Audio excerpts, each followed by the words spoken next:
வணக்கம். இயற்கை மருத்துவத்துக்கு உங்களை வரவேற்கிறேன். நம்ம இப்போ இந்த இயற்கை மருத்துவத்தில் பார்க்க போகிற டாபிக் என்ன அப்படின்றத பார்த்தீங்க அப்படின்னாக்கா, தாடி மீசை. எனக்கு மீசை வளர மாட்டேங்குதுங்க. லேசாக ஒரு 4 முடி இருக்குது, முழுமையாக மீசை வளர மாட்டேங்குது. அப்படியே வளர்ந்தாலும் நல்லா அடர்த்தியாக நல்லா அதிகமாக முடி வளர மாட்டேங்குது. லேசாக கொஞ்சோண்டு தான் வளருது. தாடி வளர்ந்தாலும் அப்படி தான் வளருது. எனக்கு இந்த தாடி மீசை நல்லா முடி நிறையா வளரணும் அப்படின்றவங்களுக்கு நம்ம இயற்கை மருத்துவத்தில் என்ன தீர்வு அப்படின்றத பார்க்கலாம். இதுக்கு என்னென்ன தேவை, இதை எப்படி இந்த காம்பினேஷனை நம்ம யூஸ் பண்ண போகிறோம் அப்படின்றத பார்க்கலாம். அது மட்டும் இல்லாமல் இந்த முடி வளர்கிற பிரச்சனை தாடிக்கும் மீசைக்கும் மட்டும் இல்லை, இது ஹேருக்கும் அப்ளை பண்ணலாம். ரொம்ப நல்லா க்ரோத் இருக்கும். இந்த இதுக்கு என்ன தேவை அப்படின்றத நம்ம பார்க்கலாம். இப்போ இந்த ஆயிலெலாம் எப்படி மிக்ஸ் பண்ண போகிறோம் அப்படின்றத பார்க்கலாம். இது பிஸ்தா ஆயிலுங்க, அதாவது பிஸ்தா பருப்புலேருந்து எடுக்கிற ஆயில். இது ரொம்ப ரேட்டு கூட. இது சூரியகாந்தி, அதாவது இந்த சன்ஃப்ளவர் சீடுன்னு சொல்லுவோம் இல்லையா, அந்த சூரியகாந்தி விதையிலேருந்து எடுக்கிற ஆயில் சன்ஃப்ளவர் ஆயில்னு சொல்கிறது.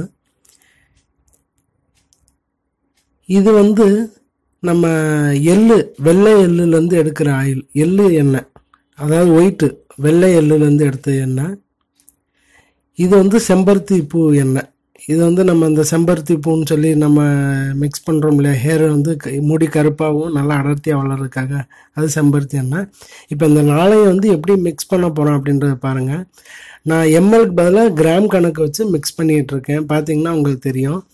இதில் ரேட்டு கூட உள்ளது மட்டும் குறைவாக நம்ம மிக்ஸ் பண்ணணும். இப்போ செம்பருத்தி ஒரு 5 கிராம் அளவுக்கு நான் மிக்ஸ் பண்ணுறேன் ஆயில். செம்பருத்தி எண்ணெய் 5 கிராம் அளவுக்கு எடுத்துக்கிறேன். இது வெள்ளை எள்ளு எண்ணெய்ன்னு சொல்லுவோம் இல்லையா, அதில் ஒயிட்டு வெள்ளை எள்ளு எண்ணெய், அது ஒரு 5 கிராம் அளவுக்கு எடுத்துக்கிறேன். இது சன்ஃப்ளவர் ஆயில், சூரியகாந்தி எண்ணெய்ன்னு சொல்கிறோம் இல்லையா, அந்த சீட்லேருந்து எடுக்கிற எண்ணெய் இது.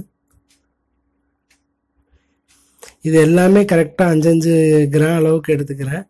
நம்ம அந்த பிஸ்தா எண்ணெய் மட்டும் 3 கிராம் அளவுக்கு எடுத்துக்கிட்டால் போதும். எல்லாமே 5 கிராம் எடுத்தால் இது மட்டும் நீங்கள் 3 கிராம் அளவுக்கு எடுத்துக்கோங்க. அது ரேட்டும் கூட. 100 ml எண்ணெய் 1200 சேல்ஸ் பண்ணுறாங்க.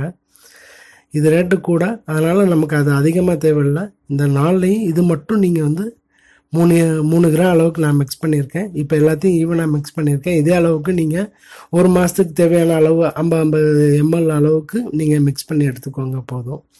ஸோ இது நல்லா மிக்ஸ் பண்ணிவிட்டு நீங்கள் ஒரு பாட்டிலில் ஸ்டோர் பண்ணி வச்சுக்கலாம், கெட்டு போகாது. 6 மாதம் வரை நல்லாயிருக்கும், பிரச்சனை இல்லை. இது நீங்கள் எப்படி அப்ளை பண்ணணும் அப்படின்றத சொல்கிறேன் கேளுங்க. அதாவது இது நார்மல் டைமில் நம்ம அப்ளை பண்ணிவிட்டு நம்ம ஒர்க் பண்ணிகிட்டு இருப்போம், ஏதாச்சும் ஒரு ஆஃபீஸில் இருப்போம். ஸோ இந்த மாதிரி டயத்தில் நம்மளால் இதை நீங்கள் அப்ளை பண்ணிவிட்டு வெளியில் போக முடியாது. இதை நீங்கள் எப்படி அப்ளை பண்ணணும் அப்படின்னாக்கா, ஜென்ரலாக அந்த 4 ஆயிலையும் காம்பினேஷன் பண்ணி வச்சுருக்கத நல்லா நம்ம இதில் கொஞ்சோண்டு ஆயில் எடுத்து நீங்கள் என்ன பண்ணலாம் அப்படின்னா, இப்போ இந்த அளவுக்கு ஆயில் எடுத்திருக்கேன். ஸோ இப்போ இந்த இடங்கள்லாம் வேணும் அப்படின்னு சொல்லும்போது இந்த இடத்துல நல்லா ஒரு 2 நிமிஷம் மசாஜ் பண்ணுங்கள். ஸோ இந்த மாதிரி நல்லா மசாஜ் பண்ணும்போது ஆயில் நீங்கள் கொஞ்சம் அதிகமாக அப்ளை பண்ணி மசாஜ் பண்ணுற மாதிரி வரும். இந்த தாடி பகுதியிலையும் இந்த மீஷா பகுதியிலையும் நல்லா அப்ளை பண்ணுங்கள். அது மட்டும் இல்லை, இது ஹேருக்கும் அப்ளை பண்ணலாம். ஹேருக்கு அப்ளை பண்ணிவிட்டு இது எப்போ அப்ளை பண்ணணும் அப்படின்னு பார்த்தீங்கன்னாக்கா, ஒர்க்கிங் ஹவர்ஸில் என்னால் பண்ண முடியாது அப்படின்னு நினச்சிங்கனாக்கா, எல்லா வேலையும் முடிச்சுட்டு நீங்கள் வீட்டுக்கு வரும்போது நீங்கள் பண்ண வேண்டியது என்ன அப்படின்னு பார்த்தீங்கன்னாக்கா, இரவு நேரம் படுக்கிறதுக்கு முன்னாடி ஒரு 2 மணி நேரத்துக்கு முன்னாடி, இப்போ ஒரு 7 மணிக்கெலாம் நான் ஆஃபீஸ் விட்டு வீட்டுக்கு வந்துடுவேன்னா அந்த நேரத்தில் நீங்கள் நல்லா அப்ளை பண்ணி ஒரு 2 நிமிஷம் ஜென்டிலாக மசாஜ் பண்ணுங்கள். ஹேருக்கும் நல்லா உள்ள, அதாவது ஸ்கால்பில், அதாவது நம்ம உள்ள தலை பகுதியில், அதாவது தலை மேலே அந்த தோல் அமைப்பில் லைட்டாக ஜென்டிலாக மசாஜ் பண்ணி விடுங்க. ரொம்ப மசாஜ் பண்ணணும்னு அவசியம்லாம். அப்ளை பண்ணிவிட்டு முடிகளுக்கும் நல்லா அப்ளை பண்ணுங்கள் போதும். தாடி பகுதிக்கு மீசை பகுதிக்கு நல்லா அப்ளை பண்ணி மசாஜ் ஒரு 2 நிமிஷம் அப்ளை பண்ணிவிட்டு விட்டுருங்க. ரொம்ப கொதன்னு இல்லாமல் ஜென்ரலாக ஓரளவுக்கு நல்லா ஆயில் அப்ளை பண்ணுற அளவுக்கு நல்லா அப்ளை பண்ணிவிட்டு அன்றைக்கி நைட்டு ஃபுல்லாக விட்டுட்டு மறுநாள் காலையில் நீங்கள் வாஷ் பண்ணால் போதும். நிறைய பேருக்கு சியக்கா எப்படி அப்படின்னு தெரியல அப்படின்றவங்க நீங்கள் ரெகுலராக யூஸ் பண்ணக்கூடிய ஷாம்பு யூஸ் பண்ணிக்கோங்க. அப்படி இல்லை அப்படின்னா சியக்கா வச்சு வாஷ் பண்ணிக்கோங்க. இது நீங்கள் தொடர்ந்து அப்ளை பண்ணலாம். இதனால் எந்த ஒரு ப்ராப்ளம் கிடையாது. அது மட்டும் இல்லை, நீங்கள் இதை அப்ளை பண்ணுறதுக்கு நான் ஏற்கனவே சொன்ன மாதிரி ஒர்க்கிங் ஹவர்ஸில் பண்ண முடியலன்னு சொல்லும்போது நைட் அப்ளை பண்ணிட்டு மார்னிங் நீங்கள் வாஷ் பண்ணிட்டு போங்க.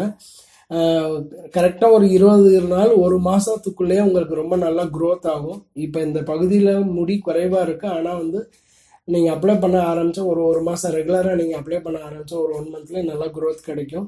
தாடியும் சரி மீசையும் சரி ஹேருக்கும் நீங்கள் அப்ளை பண்ணலாம். ஸோ இது தாராளமாக அப்ளை பண்ணுங்கள், ட்ரை பண்ணி பாருங்கள், ரொம்ப நல்லா ரிசல்ட் கிடைக்கும். அதுக்கப்புறம் நீங்களே நிறைய பேர் ரெக்கமெண்ட் பண்ணுவீங்க. ட்ரை பண்ணி பாருங்கள், ரொம்ப நல்ல ரிசல்ட் கிடைக்கும். வணக்கம்.